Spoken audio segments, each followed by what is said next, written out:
Welcome friends, welcome to Study Express learning made easy. The Hindu 4 जुलाई का हम लेकर आए हैं आपके साथ। आज की न्यूज में पढ़ना है कि क्या क्या पढ़ना है, पहले तो ये जानना है हम लोगों को। मैं उसका कुछ कुछ बेसिक्स बताऊंगा, जैसा कि मैं रोज बताया करता हूं आप लोगों को। उससे आपको काफी लाभ मिलता है। जो सबसे बड़ा फायदा जो बच्चों का मैसेज आ रहा है ये हो रहा है कि हिंदू, जो कि द हिंदू न्यूज़पेपर पढ़ने में 3 से 4 घंटे लगते थे, 2.5 घंटे 3 घंटे लगते थे, अब वो 1 घंटे में कंप्लीट हो जाता है, इस नजरिए से अगर हम लोग पढ़ना शुरू करते हैं तो। अभी तक मैं इसमें अपने ग्रीन्स को मैंने नहीं जोड़ा है। इसमें ग्रीन्स भी मैं बहुत जल्दी जोड़ रहा हूँ। ग्रीन्स मतलब वो कीवर्ड्स होते हैं, वो कीवर्ड्स का नाम हम लोगों ने ग्रीन रखा है। कि जो कीवर्ड्स द हिंदू से स्कैन करके निकाले जाएंगे और उसको, उस पर आपको नोट्स कुछ पीपीटी के जरिए मैं आपको दूंगा, उसके बारे में मैं समझाऊंगा। ये भी मैं इसमें ऐड करने वाला हूं, क्योंकि अभी टाइम कंस्ट्रेंट की वजह से मैं इसको बहुत छोटे में देना चाहता हूं। Excuse me. तो कहने का मतलब, द हिंदू रोज पढ़ना आपको कंपलसरी है। द हिंदू अगर आप पढ़ रहे हो तो कैसे पढ़ रहे हो, आप पहले ई सब्सक्रिप्शन कर लो द हिंदू का। सबसे आसान है ई सब्सक्रिप्शन। देखिए, आज एवरी डे आप ये चीज नोटिस करिए, एवरी डे द हिंदू वाले क्या नोटिस निकाल रहे हैं एवरी डे, ये उनको निकालना पड़ रहा है। As you flip through this newspaper, here is a question for you, did someone forward this to you. Forwarded messages, जो आप फॉरवर्डेड पीडीएफ जो आपके पास आते हैं, उससे वास्तव में इस तरह की जर्नलिज्म, इतनी ऑनेस्ट जर्नलिज्म, इतनी एक्सेलेंट जर्नलिज्म को कहीं ना कहीं एक डिसरेस्पेक्ट है। तो आप कहीं से पीडीएफ मत पढ़िए, आप अपना डाउनलोड करिए और उससे पढ़िए, इनको सपोर्ट करिए। ये आपके लिए लगभग इतनी मेहनत करते हैं, ये यूपीएससी पे फोकस करके मेहनत करते हैं और इस तरह से मेहनत करते हैं कि आपका 50% क्वेश्चन इससे टच होकर के जाता है। तो प्लीज डू रिस्पेक्ट, वरना अगर एक अखबार के से ये मिस हुआ तो फिर पकड़ना मुश्किल हो जाएगा क्वेश्चनों को। तो आते हैं हम लोग द हिंदू के आर्टिकल्स को समझते हैं कौन कौन सा। इसके बाद आप लोग द हिंदू खोल करके, चाहे अपना ई सब्सक्रिप्शन जो लिया है वो बहुत सस्ता सब्सक्रिप्शन है, 1700 1200 ऐसे कुछ है, आप देख लीजिएगा। इनके ऑफर्स भी आते रहते हैं, स्टूडेंट्स के लिए अलग से ऑफर्स होंगे, आप उसको बात करिएगा और आपको मिल जाएगा। ठीक है। जनरली आप लोग क्योंकि मैं दिल्ली एडिशन से पढ़ाता हूं, तो सब्सक्रिप्शन करिएगा तो दिल्ली एडिशन ही करिएगा। चलिए शुरू करते हैं पेज नंबर 1 पे। पेज नंबर 1 में है आपका, age of expansionism is over, PM says in Ladakh. PM का ये लद्दाख विजिट था, उन्होंने कहा कि एज ऑफ एक्सपेंशनिज्म, जो एक्सपेंशनिज्म के लिए जाना जाता है अपना चाइना, तो वो कहीं ना कहीं वो अपने आसपास के एरियाज को कब्जा किए हुए है। तो इसकी शिकायत एक तरह से पीएम मोदी ने करी है कि एक्सपेंशनिज्म आप बंद करो, अब ये विकासवाद का युग आ गया है। इसको लेकर के ये आर्टिकल है कि कैसे कैसे विकासवाद से सारी प्रॉब्लम्स दोनों देशों की दूर हो सकती हैं। इंडिया हमेशा पीस चाहता है, लड़ाई नहीं चाहता है, लेकिन प्रधानमंत्री मोदी जी ने कल जो बात कही वो कही कि अगर हम मजबूत हैं, अगर हम ताकतवर हैं, तब इसका मतलब हम अपने आप को मजबूत कर रहे हैं कि हमें पीस चाहिए, इसलिए हम अपने आप को मजबूत कर रहे हैं। कमजोर आदमी कभी पीस नहीं कर पाएगा, हमेशा मजबूत ही कर पाएंगे। ठीक है, इसलिए हम अपने आप को मजबूत कर रहे हैं, लगातार मजबूत कर रहे हैं। दूसरी न्यूज है, ICMR looks at vaccine launch by August 15। ये जो कोवैक्सीन है, जिसको कि आईसीएमआर मिल करके भारत बायोटेक इंडिया लिमिटेड के साथ मिल करके लॉन्च कर रही है।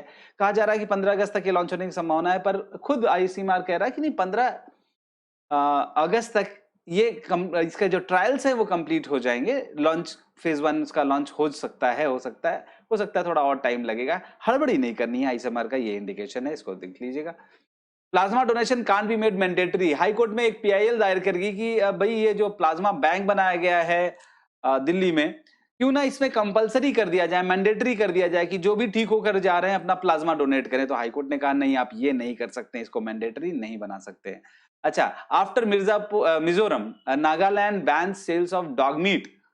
मिजोरम ने मार्च में बैन किया था, अभी नागालैंड ने डॉग मीट पर बैन लगा दिया है। एक federation of Indian animal protection organisation है, एफआईएपीओ, एक एपेक्स बॉडी है एनिमल राइट्स का, इसने इस तरह के कंप्लेन किए कि नहीं, इसको रोका जाना चाहिए क्योंकि उनके साथ टॉर्चर होता है। अब बहुत सारी गाड़ियों में ट्रांसपोर्टेशन होता है, जैसे कहीं 50 रुपया में डॉग्स असम वेस्ट बंगाल में मिलते हैं, उनको ले जाकर वो 1000 रुपया में नागालैंड मिजोरम में बेचा जाता था पहले। तो इसका जो ट्रैफिकिंग होता था, बड़े मतलब उसे कैनी बैग्स में उनको, जूट बैग्स में, कैनी बैग्स में उनको बांध के उनकी मुंडी निकली रहती, बड़ा टॉर्चरस होता था और वो वेट करते थे अब मेरी बारी आएगी। थोड़ा सा ये पेट एनिमल है और इसको लेकर के सेंसिटिविटी होनी चाहिए। तो ये कहीं ना कहीं ये जो स्मगलिंग रैकेट था इसको रोक लगाने के लिए इस पर बैन लगा दिया गया है। आगे चलते हैं नेक्स्ट पेज। पेज नंबर 3 में भी नहीं है कुछ, पेज नंबर 4 में भी नहीं है कुछ। अब आते हैं हम लोग पेज नंबर 5 या 6 में। 5 या 6 में, ये 5 नंबर पेज में भी कुछ भी नहीं है। अब आते हैं हम लोग page number 6। Page number 6 editorial है। एडिटोरियल में आज अच्छे आर्टिकल्स में से देखा जाए तो ये है, कहाँ ये भाग रहा है, ये पता नहीं क्यों ऐसा हो रहा है। अच्छा, reset rural job policies recognise women's work, ये बहुत इंपॉर्टेंट आर्टिकल है। सोशल इश्यूज है जो विमेन रिलेटेड है। कहीं भी किसी एग्जाम में अगर आपको ऐसे लिखने की बारी आए और कहीं भी इकोनॉमिक्स के टॉपिक में अगर इसको रिलेट करना हुआ तो, या एमसीक्यू बेस्ड क्वेश्चन है कि विमेन का पार्टिसिपेशन ज्यादा है कम है, ऐसे कंसेप्चुअल क्वेश्चन भी पूछा जाता है। तो कहा जाए कि अब हमारे रूरल जॉब पॉलिसी जो है उसको फिर से रीऑर्गेनाइज, रीसेट, रीस्ट्रक्चर करने की बात कही जा रही है। उसको लेकर के ये आर्टिकल है, इसको पढ़िएगा। बहुत इसमें बहुत नजरिया इसमें आपको देखने को मिलेगा। रूरल वुमेन का देखा जाए कि अगर ये कोविड-19 सिचुएशन में उन्होंने जो जॉब लॉस किया है वो 71% से ज्यादा जॉब लॉस किया, जबकि मेन ने सिर्फ 59% किया है। तो कहीं ना कहीं ये जो डिस्क्रिपेंसी है इसको मैनेज करने की बात हो रही है। प्री कोविड सिचुएशन में भी ऐसा नहीं था कि बहुत इक्वलिटी थी, वहां भी बहुत स्टडीज ने शो किया कि बहुत डिस्क्रिपेंसी वहां पर एग्जिस्ट करती थी, और वो इस तरह से रेगुलर एम्प्लॉयमेंट का उनको क्राइसिस झेलना पड़ता है। लॉकडाउन के बाद तो किस तरह से विमेन के वो किया, जैसे आईएएस जैसे एग्जामिनेशन है, उन सब तरह के एग्जामिनेशन में how did the lockdown effect employment for rural women, ये डायरेक्ट क्वेश्चन हो सकता है मेंस का, और मुझे लगता है कि इस तरह के क्वेश्चंस बहुत प्रोबेबल हैं इस साल। ठीक है, ये हिडन चीजें होती हैं जो लोग इग्नोर करके जाते हैं। इसको, इस आर्टिकल को पढ़िएगा और सजो के इसको सेव करके भी रखिएगा, ये आगे बहुत काम आएगा आपको। आगे चलते हैं, लेसन्स फॉर इंडिया। ये जो इटालियन मैरिनर्स केस है जिसमें थोड़ा सा हमें डिसअपॉइंटमेंट झेलना पड़ा कि हमें हमारी जुरिस्डिक्शन जो थी वो गलत बताई गई है अनक्लॉज के जरिए, कि इंडिया का जुरिस्डिक्शन था ही नहीं जो वहां पे वो केस चला रहा था। परमानेंट कोर्ट ऑफ आर्बिट्रेशन जो कि अनक्लॉज के United Nation convention on law of seas जो है उसके नजरिए से बता रहा है कि हमने कहीं ना कहीं ठीक से केस नहीं चला है, क्योंकि हमारी जुरिस्डिक्शन में वो फॉल ही नहीं करता है। तो ये इंडिया के बाहर के जुरिस्डिक्शन है, इसलिए इसको केस को इटली या अनक्लॉज में ले जाना चाहिए, बाहर ले जाना चाहिए इसको। ठीक है, तो इसको लेकर के थोड़ा सबक भी मिला है इंडिया को, कि इंडिया थोड़ा सा स्टडी करके इन सब चीजों को थोड़ा सा पढ़िएगा इसको एक बार, तो आपको आइडिया लगेगा। Bended like Italy, India needs a comprehensive approach to the virus control. देखो इटली में हालत बहुत खराब थी और उन्होंने बहुत, मतलब जितनी हालत खराब थी इतनी जल्दी वो सिचुएशन कंट्रोल में आने लायक नहीं थी, लेकिन इटली ने उसको कंट्रोल किया। तो आपको ये देखना है, इंडिया को ये देखना है कि कैसे इटली ने किया है और उसके कंप्रिहेंसिव अप्रोच को कैसे फॉलो करना है, उसको लेकर के आर्टिकल है, इसको पढ़िएगा आप। Police violence and how some lives do not matter, ये जो कस्टोडियल डेथ्स हो रहे हैं उसको लेकर के ये आर्टिकल है। इसको आप अगर पढ़ना चाहें तो पढ़ सकते हैं, उतना इंपॉर्टेंट नहीं, क्योंकि 2-3 दिन से हम लोग कस्टोडियल डेथ पे पढ़ रहे हैं, बहुत सारा नजरिया ये भी उसी पर है, उसी पर आधारित है। अब आते हैं आगे, नेक्स्ट है पेज नंबर 8 से, विल एक्सेप्ट मरीन, ये भी मरीनर केस है। सेंटर ने एक्सेप्ट किया कि नहीं, जो भी हमें फैसला दिया गया है हम उस फैसले को मानेंगे, रिस्पेक्ट करेंगे। ठीक है, the state needs to foster respect for international laws, उन्होंने कहा कि ऐसा हम लोग रेस्पेक्ट करते हैं इंटरनेशनल लॉज को, हम मानते हैं। अगर वो ये कह रहा है कि हमारी जुरिस्डिक्शन में ये फॉल नहीं करता, हम उसको उसी जुरिस्डिक्शन में लड़ेंगे जहां पर वो वैलिड है। आगे चलते हैं, नेक्स्ट न्यूज कोई बहुत इंपॉर्टेंट न्यूज है। ये एक बार छोटा सा न्यूज है, इसको जरूर देखिएगा, लेकिन इसमें से ये मार्क करना है कि नागरहोल पार्क कहाँ है, क्या है, किसके लिए जाना जाता है। ठीक है, अवॉइड मिस कैलकुलेशन से चाइना, चाइना कह रहा है कि आप बार बार ये जो बातें कर रहे हो, चाइना ट्रेड रिलेटेड जो इश्यूज क्रिएट कर रहे हैं इंडिया वाले, उसको लेकर के वो थोड़ा सा अग्रेसिव हो रहा है कि नहीं ये एग्जेजरेशन है, फैब्रिकेशन है और ये मिस कैलकुलेशन है कि इंडिया का चाइना के ऊपर कोई फर्क पड़ेगा अगर वो ट्रेड इस तरह से डिस्टर्ब करते हैं तो, जबकि ये बौखलाहट ही बता रही है कि फर्क पड़ रहा है कि नहीं पड़ रहा है। ये चाइना वाले खुद ही बता दे रहे हैं कि ये फर्क पड़ रहा है, ऑब्वियसली फर्क पड़ रहा है। ठीक है, तो उन्होंने कहा कि हमारा तो बहुत नुकसान नहीं होगा, इंडिया को बहुत सारी चीज मैनेज करनी पड़ेगी, और इंडिया यही चाहता भी है। आत्मनिर्भर होने का मतलब ही यही है कि हम तुम्हारा नहीं लेंगे, कुछ दिन हम 2 रोटी कम खा के सो लेंगे, लेकिन हम अपना जिस दिन बना लेंगे उस दिन तुम्हारे से कोई माल नहीं खरीदेगा, सिर्फ भारत का माल विश्व में बिकेगा। चलो आगे चलते हैं।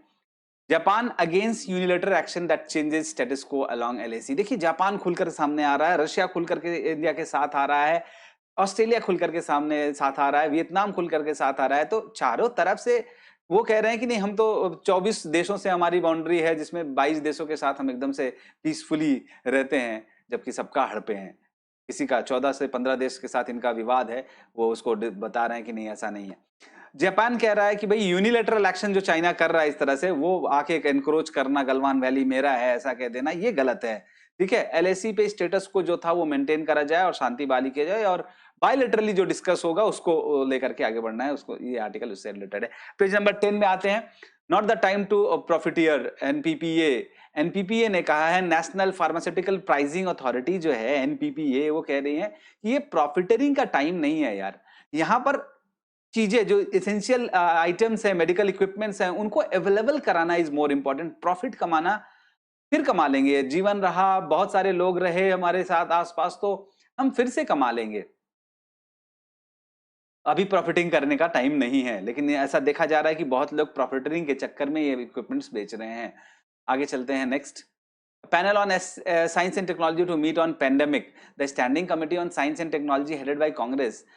ये कौन हेड कर रहा है? कांग्रेस हेड कर रहे हैं। ये साइंस एंड टेक्नोलॉजी जो स्टैंडिंग कमेटी है, इसको जयराम रमेश जी कांग्रेस के, वो इसको हेड कर रहे हैं। और वो ये फाइंड आउट करेंगे कि क्या ये कोविड-19 को लेकर के जो भारत बायोटेक इंटरनेशनल लिमिटेड बना रहा है आईसीएमआर के साथ, या और जो भी वैक्सीन डेवलपमेंट हो रहे हैं, ठीक है, तो उसको उस पर कैसे तेजी से काम किया जा सकता है, उसकी जांच पड़ताल करना, उसके लिए ये कमेटी है।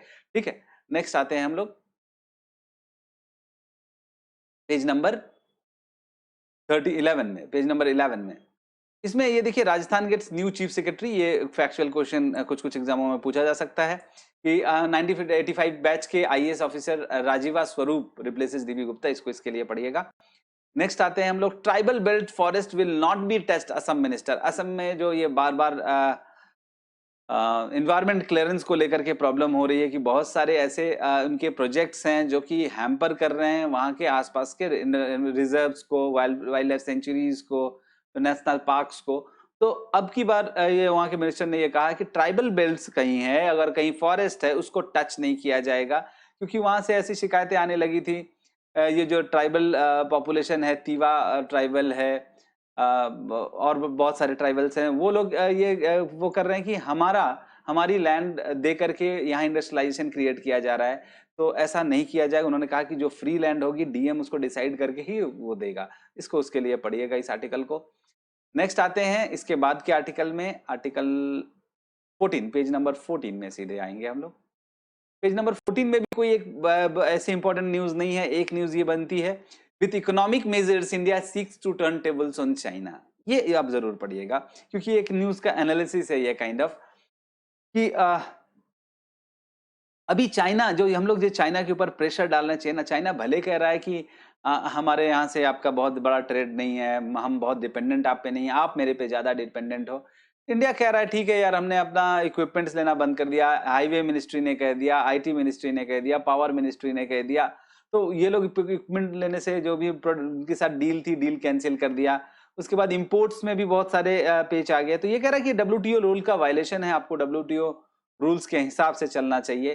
तो अभी चाइना क्या है कि इसके दबाव में आके थोड़ा सा बैकफुट पे जरूर आएगा, क्योंकि बहुत बड़ा, यानी ये 59 ऐप जो हम लोगों ने वो किए हैं, उसमें 60 बिलियन से ज्यादा उसको नुकसान होने वाला है। तो उतना बड़ा नुकसान झेलना नहीं चाहेगा चाइना, छोटी सी जमीन के लिए। नेक्स्ट आते हैं हम लोग बिजनेस पेज में, पेज नंबर 15 में। इसमें है एक दो न्यूज।